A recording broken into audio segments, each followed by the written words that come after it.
Okay, exercise 902 is on displaying numerical and categorical data. So for numerical data, you use things like frequency tables, histograms, frequency polygons, and various types of graphs. There are a lot of different graphs you could use there. For categorical data, you again will use different types of tables, including a two-way table. The graphs you might use would be things like bar charts, pie charts, and I believe it's pronounced Pareto chart, could be Pareto chart. It's new content to the syllabus, so you won't find past paper questions on these. It's quite an interesting one. Okay, so here's some examples. Now I've already done most of the work here. I've got a heap of data. It might be something like test scores out of 5, something like that. I've put it into a frequency distribution table. You've seen those before. I put the same data into a histogram. I'm yet to draw the polygon. Now, the important things to notice about a histogram, you've got this little gap at the beginning here, which is half the size of a column. So each of my columns are 2 squares wide, my gap is 1 square wide. We need to also draw the polygon. This is a frequency histogram as it is at the moment, and we also need to label each column. So my first column, my score was 1, just in the middle there, 2. I would always draw the columns before the labels. It's really easy to accidentally put the labels in the wrong place. So you just put the labels in the center of each column. Okay, for the polygon, it's basically a line graph.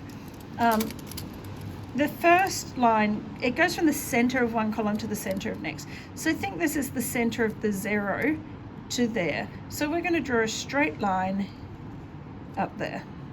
And then from there to there. So a straight line up there, back to here, down to here, across there, and down to half away, so it's like it was the center of the 6 column, and that's the polygon. Okay, so we could use either the table or the graph to find, for example, what percentage of scores were under 3. So if we look back here, there are 14 under 3, or we could read the 14 off here. Out of a total of 21 and 6, 27. Okay, so 14 out of 27, times that by 100. So in your calculator, 14 divided by 27 is 0.5185 times 100 is, let's say, 52% to the nearest whole number. So 2 significant figures. Okay, I'll just turn the page for my next examples. So when you have a lot of data, or if you have continuous data, it can be a really good idea to group the data. So here's a heap of data here. It is discrete data again, but it could be continuous measurements that have been rounded off. And so we put it in our groups. So I've done the frequency column already.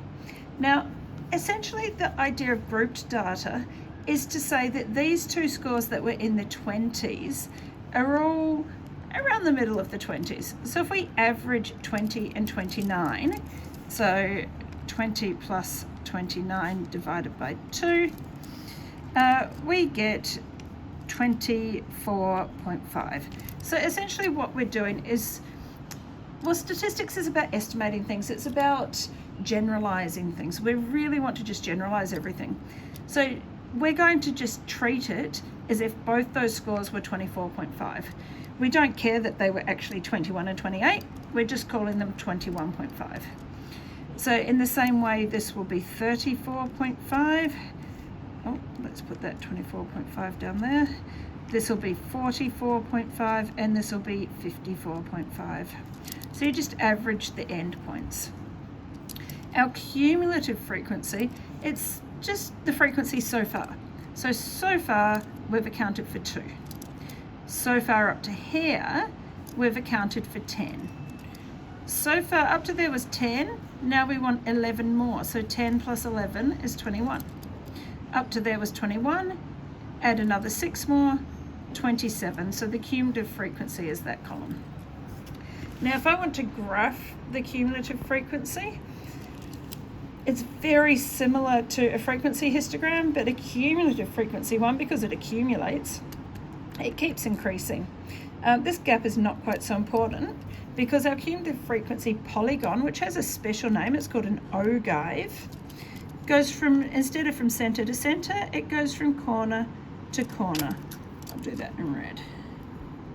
So from corner to corner, up to the corner, up to the corner.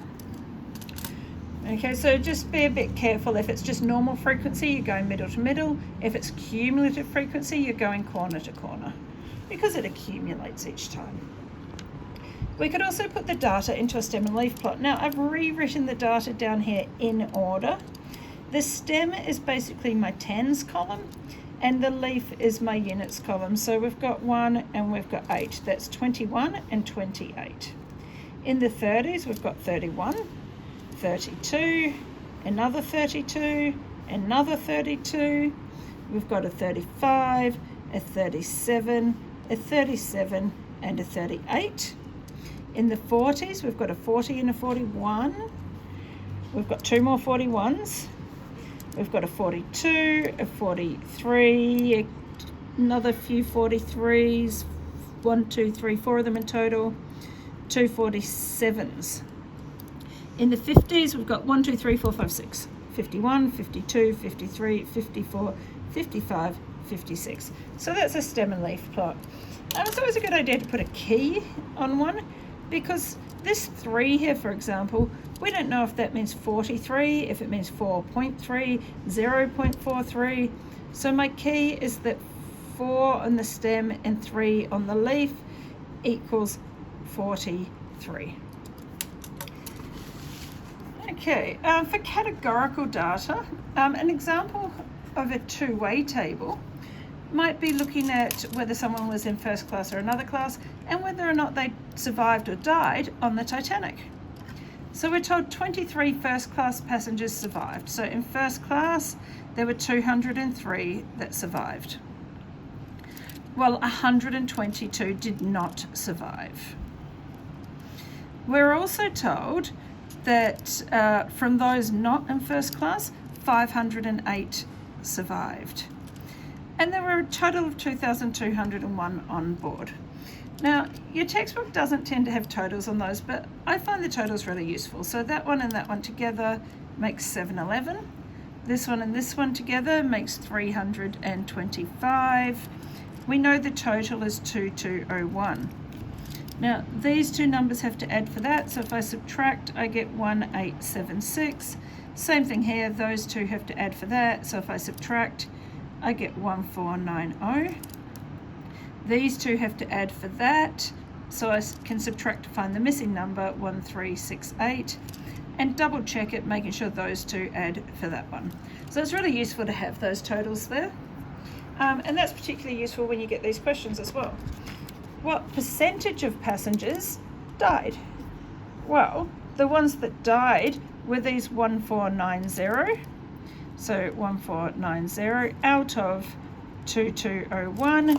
Let's throw that in the calculator. So 1490 divided by 2201 times 100 is 68%. What percentage of passengers died and were in first class? Now that and is important. It's got to be both. They died and they were in first class. So we're just looking at this 122. It's percentage of passengers, so out of the total passengers. So times 100. I should write that there really. Times 100. I do write this percent symbol here because that percent symbol carries over there. I'm timesing by 1. 100% equals 1.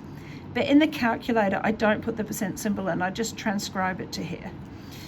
Okay, so 122 divided by 2201 times 100 gives me 5.5%. Okay, that's a pretty low number compared to that, isn't it? But then we don't know what percentage were even in first class. That's just percentage of total passengers. Okay, if it says survived or were in first class, that's all the people that survived and everyone who was in first class. So it's the 203 plus the 508 plus the 122. We could do it as 2,201 minus the 1,368. I'm not going to write it out that way this time, but you certainly could do that. So it's 203 plus 508 plus 120. Oh, writing it in the wrong place. Plus 508 plus the 122 out of the total times 100. Now, to add that up, I'm going to do it as 711 plus 325. So, 711 is those two plus 122. So it's 833 divided by 2201 times 100 is 38%. And then this last question is, what percentage of first class passengers died? This is a good example of when of in maths doesn't mean times. Normally of means times. This means out of. So what percentage out of first class? So died, so the ones that died were 122. Out of first class, so out of 325. So 122 divided by 325 times 100 is about 38%, 37.5%. So 37.5%. So there we go. So percentage of all passengers that died was 68%. Percentage of first classes that died were 37.5%. So that's quite interesting data. Okay, it's getting to be quite a long video, but we're almost there. So I'll just keep these ones brief. So we've got a bar chart, just looks like this. It's just like a histogram, but there are just gaps. That's cars in a car park based on their make, Mazda, Toyota, Ford. We could do a horizontal bar chart, same thing. We could also do a pie chart. You've seen these before. Here's the maps. I'll post the still shot. I've calculated the angle. Your textbook doesn't do the percentage, but I find it pretty useful to have, and I think it should be displayed in the pie chart. If you have trouble creating a pie chart, let me know. You must, with all these graphs, be very accurate. That's really important. You'll lose marks if your accuracy is not there. If your angles are not measured nicely, you will lose marks. And then this last one that I mentioned as new content is the, I think it said Pareto chart. So this is used when you want to know what's more important than something else. So favourites are always important to people. So we've got favourite pet, the frequency of respondents, 300 people altogether, the percentage, and see how they're in order from highest down to lowest. That's the important thing with these charts, because it's about looking at what's most important to people. I've also got the cumulative frequency, the 47 plus another 33 is 80. So 80 so far, plus 13 is 93, plus the 5, all those together are 98, plus that last 2% is 100. Now, if you round in here, it's possible you might get 99 or 101 or something like that there. So just watch out for the rounding, because we want that to be 100%. Now, to draw this chart, you have your column on the left up to 300, because 300 was our total. The column on the right is percentages. It's kind of like a histogram, no gaps though. So these are our dog lovers. These are our cat lovers, our rat lovers, our mouse lovers, our fish lovers. In this survey, they didn't have an option for other. They had to choose one out of those. Now, this line that I've drawn on here, that's the cumulative percentage. So from 0 down here up to 47% here. And then when I add the cats on, I'm going to get up to 80%. So 80's here, I want to go all the way to there. Once I add the rats on, that's another 13%, taking me up to 93%. So that's around there. Then I want to get to 98% once I've added on the mice. and I need to finish at 100%. This curve is always going to be concave down, and that's what that chart looks like.